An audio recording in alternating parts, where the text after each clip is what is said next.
কাকদ্বীপের যে ঘটনা, অত্যন্ত দুর্ভাগ্যজনক ঘটনা, মা কালীর মূর্তি সেটিকে ক্ষতিগ্রস্ত করার চেষ্টা, বিজেপি নেতারা তারা উদ্দেশ্য প্রণোদিত রাজনৈতিক প্ররোচনামূলক রং চড়ালেন এবং দিনের শেষে দেখা গেল প্রকৃতিস্থ অবস্থায় এই অসভ্যতাটা যে করেছে তার নাম নারায়ণ হালদার এবং স্থানীয় সূত্রে খবর সে বিজেপি যুব মোর্চার সঙ্গে যুক্ত।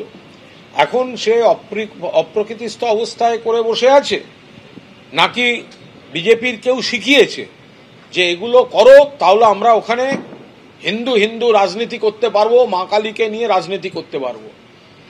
পুলিশ অত্যন্ত ভালো কাজ করেছে এবং এই ছেলেটি ধরা পড়ার পর তার অপরাধ পুরোপুরি স্বীকারও করেছে। আর কাকদ্বীপে এই কালীমূর্তি ভাঙাকে কেন্দ্র করে যে অশান্তির সৃষ্টি হয় সেই ঘটনায় একজনকে ইতিমধ্যে গ্রেপ্তারও করেছে সুন্দরবন পুলিশ জেলার পুলিশ। ধৃত এলাকারই বাসিন্দা নারায়ণ হালদার। এই নিয়ে সুন্দরবন পুলিশ জেলার এসপি কোটেশ্বর রাও জানিয়েছেন, জেলার মুখে দোষ স্বীকার করেছেন ধৃত ব্যক্তি। পুলিশ সুপারের আরও বক্তব্য, পরিস্থিতি নিয়ন্ত্রণের জন্যই কালীমূর্তিকে প্রিজন ভ্যানে তুলতে হয়েছিল।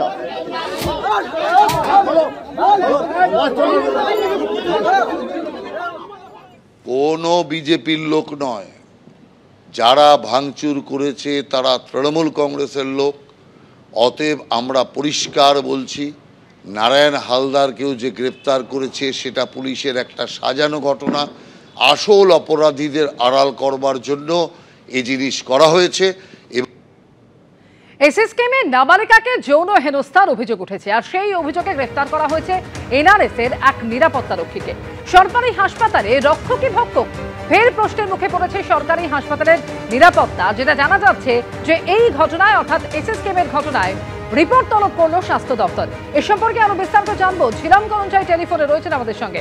ঝিলাম, যেটা স্বাস্থ্য ভবন সূত্রে জানা যাচ্ছে যে কোনো মেডিকেল কলেজ বা সরকারি হাসপাতালে এ ধরনের ঘটনা ঘটলে সেই হাসপাতালের তরফ থেকে অবশ্যই একটি রিপোর্ট পাঠানো হয়। তবে এসএসকেএম যেহেতু সুপার স্পেশালিটি হসপিটাল, এখানে এরকম একটি ঘটনা ঘটেছে এবং গ্রেপ্তারও হয়েছে স্বাস্থ্য দপ্তরের এই নজরে আসার পর সেখান থেকে অবশ্যই তারা এই প্রশাসনের কাছ থেকে এসএসকেএম প্রশাসনের কাছ থেকে এটা নিয়ে রিপোর্ট তলব করে এবং যেটা জানা যাচ্ছে সূত্র মারফত ইতিমধ্যে সেই প্রাথমিক রিপোর্ট জমা পড়েছে, পুলিশের অ্যাকশন টেকেন, কর্তৃপক্ষের অ্যাকশন টেকেন ইত্যাদি সেই সমস্ত বিস্তারিত জানিয়ে একটি প্রাথমিক রিপোর্ট জমাও পড়ে গিয়েছে, তেমনটাই জানা যাচ্ছে স্বাস্থ্য ভবন সূত্রে। ধন্যবাদ। ছিলাম ফ্রেশ অ্যারেস্ট ছিল, আমাদের তরফ থেকে পিসি প্লেয়ার ছিল, আমরা পিসি প্লেয়ার মুভ করলাম। ডিফেন্সও তারা বলেছে যেহেতু কালকে প্ল্যানেট কোড ওখানে খুলছে, তো উনি একদিনের পিসি আমাদের অ্যালাউ করেছেন, কালকে ওখানে প্রোডাকশন হবে, তারপর ওখান থেকে আবার ফার্দার পিসি বা থার্ডটা। ভিকটিমের 164 জবানবন্দি কিছু, হ্যাঁ আমরা আজকে প্রেয়ার করেছি তার জবানবন্দি রেকর্ড করবার জন্য, সেটা সাহেব অ্যালাউ করেছেন। এবার ওটা একটা ডেট ঠিক হবে, সেই দিন ওনার স্টেটমেন্ট রেকর্ড হবে। মণিপুর থানা অ্যারেস্ট করে ওনাকে প্রোডাকশন দিয়েছিলেন কোর্টে। প্ল্যানেট কোড আজের হিয়ারিং এর পরে একদিনের পিসি দিয়েছেন, কালকে কনসাল্ট করে ওনাকে প্রোডাকশন করবেন। 65(1) বিএনএস এবং পক্সো 4 ধারায় মামলাটা হয়েছে।